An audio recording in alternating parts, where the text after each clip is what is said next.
Hey, Master Coach G here on Thriving After 50, Mind, Body, Soul. And in today's episode, I am going to continue my conversation about our emotional health. And today I'm talking about how to identify our emotional triggers.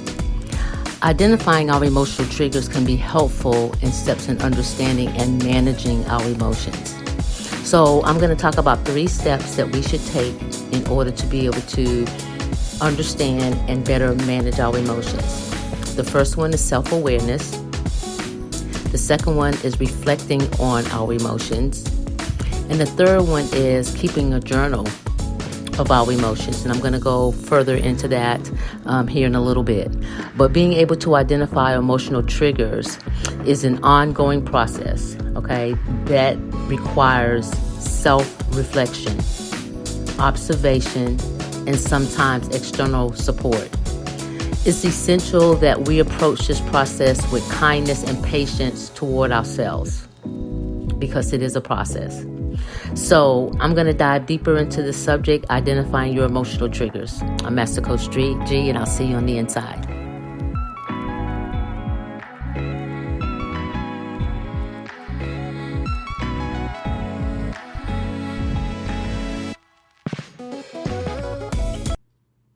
Hey, Master Coach G here on Thriving After 50, Mind, Body, Soul. And on today's episode, I am going to continue my conversation about our emotional health. And today, I'm going to talk about identifying our emotional triggers. Now, here's the thing about identifying our emotional triggers is that it can be helpful steps in understanding and managing our emotions, and that is important to be able to know how to manage your emotions. So here are 3 steps that I want to start with in identifying your emotional triggers. Self-awareness, very important. Goes back to the 3 A's.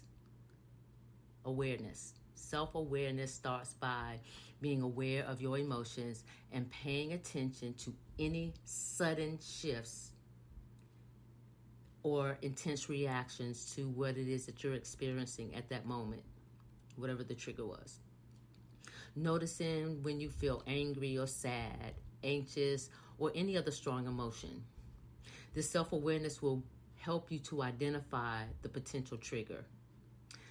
The next step is reflect on your emotions, which is the second A, which is take accountability. Once you are aware of the emotion, then take time to reflect on what might have caused that emotion.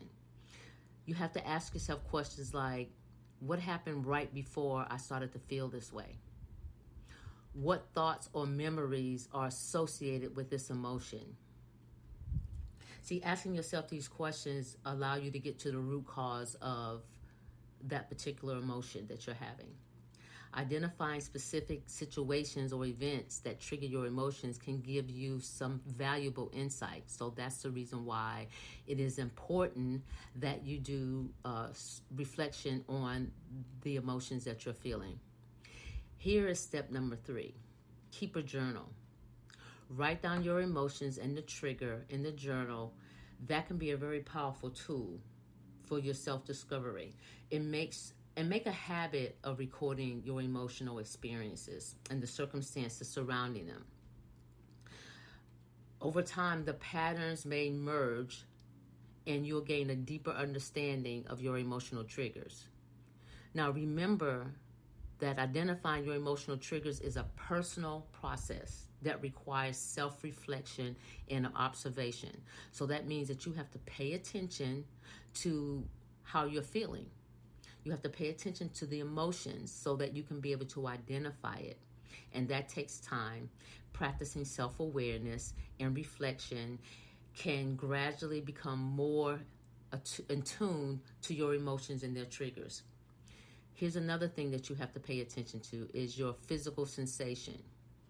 Okay, pay attention to your physical sensations that may accompany the emotional reaction. For example, You may notice a tightness in your chest, or your heart may be racing, or your muscles may be getting tense.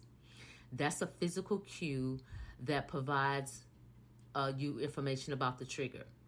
And that's what's causing the emotional response. Patterns and repetition is another thing that we have to look out for. Look for patterns and repetitions in your emotional reactions, because that is very important. Certain situations, people, events that consistently conflict with your particular emotional state that you're having. You're having a response to that. So being able to identify the patterns can help you pinpoint the triggers more accurately. You may have had some of these things through childhood experiences. Sometimes emotional triggers can stem from past experience, particularly those from our childhood. Like childhood traumas that's unresolved. I talked about that in the last episode in reference to my struggles with some emotional baggage that I had, and because it was unresolved from my childhood, and those issues can influence our emotional responses even in our present time, and I'm living proof of that, and I just shared that in my last podcast. So reflecting on your past, exploring any unresolved emotions can shed light on your current triggers. Now, here's another thing that you got to pay attention to is your thought patterns. Okay? Sometimes we have a thought and we don't know how to let go of it. We play it over and over and over and over and over again in our heads. That's a thought pattern. So you have to pay attention to those thought patterns because they play a significant role in our emotional experiences. So notice the thoughts and the beliefs that arise when you experience an intense emotional feeling. These thoughts can act as triggers and amplify your emotional reaction. By identifying the emotion and challenging any negative, distorted thought patterns, okay, you have to be able to challenge yourself to be able to identify if it's a distorted thought or if it's something that's real. And you can gain control over those emotional triggers with that tool right there, okay? Here's another thing that you can do as well is seek feedback from others. Sometimes others can provide valuable insight into our emotional triggers. A trusted friend or family member, or even a therapist or a coach, can offer a different perspective. So it might be helpful for you to be able to seek help in identifying your emotional triggers that you may not be aware of yourself. Remember, identifying your triggers is an ongoing process. I can't even stress that enough. It requires self-reflection, observation, and sometimes the external support, which is therapist, family friend, coach. But it's essential sometimes that we do get that outside support. It's essential to also to approach this process with kindness toward ourselves, because sometimes we can be hard. And I mentioned that when I was talking about the 3 A's, the awareness and the accountability. Sometimes when we take accountability, we have judgment with the accountability, okay? So that's why we have to be kind and patient to ourselves with no judgment, okay? So by understanding the triggers, it helps you to develop a strategy to be able to manage and respond to your emotions in a healthier way. So whenever you have an emotional trigger, what I want you to do is to stop and take the time and ask yourself those questions. What did I feel right before this?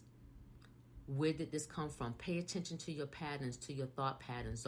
That's very, very important, to pay attention to your thought patterns, because that is what leads to the emotional trigger. And the more you are aware of your thought patterns, the more you can come up with a strategy, which is the adjustments, going back to the 3 A's, the awareness, the acknowledgement, and the adjustments. These tools will give you what you need in order to be able to manage your emotional triggers. Again, we got to pay attention to our thought patterns. That's very important because, again, if we keep playing the same record over and over again, I don't know, maybe some of you all are young enough. Well, if you're 50 and over, then you remember record players and LPs and 45s. And we handle those records with gloves, like we didn't want to get a piece of dust on it, so we were very particular about getting anything on it because we know that if it got scratched that it wasn't going to play the same. So that's how we have to look at our emotional triggers, because sometimes we play it over and over and over again. So what you have to do is, if you don't want to keep playing the same record or the same LP over and over and over again, then you have to, on purpose, deliberately, intentionally scratch the record. You got to scratch the record. And in order to do that, you have to go through these steps that I just gave you so that you will be able to manage the patterns, your thought patterns. Again, please, please, please, I can't emphasize this enough. Please understand that this is a process. You have to practice. It doesn't happen overnight, but the more you practice it and be aware of your patterns, your thought patterns, that's going to give you the ability to be able to identify your emotional triggers. Again, it is an ongoing process. And you have to have self-reflection and observation. And pay attention to your feelings, your emotions, whatever that is, happy, sad, anxious, whatever it is. Pay attention to that, because that's what's going to help you to understand your emotional triggers. Hey, that's what I have for you today. I hope that this has been some help to you, some helpful insight, that it will add value to your life. Thank you for joining me here on Thriving After 50, Mind, Body, Soul.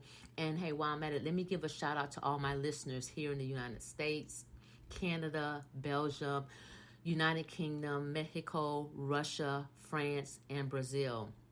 I really appreciate you all listening, and I hope that this will continue to add value and you will be able to apply this knowledge, because again, applied knowledge is power. And I hope that this podcast has been a benefit to you. If it has, please share it, like it, download it so that it can help somebody else. I really appreciate y'all. This is Master Coach G, and I'll see you on the next level.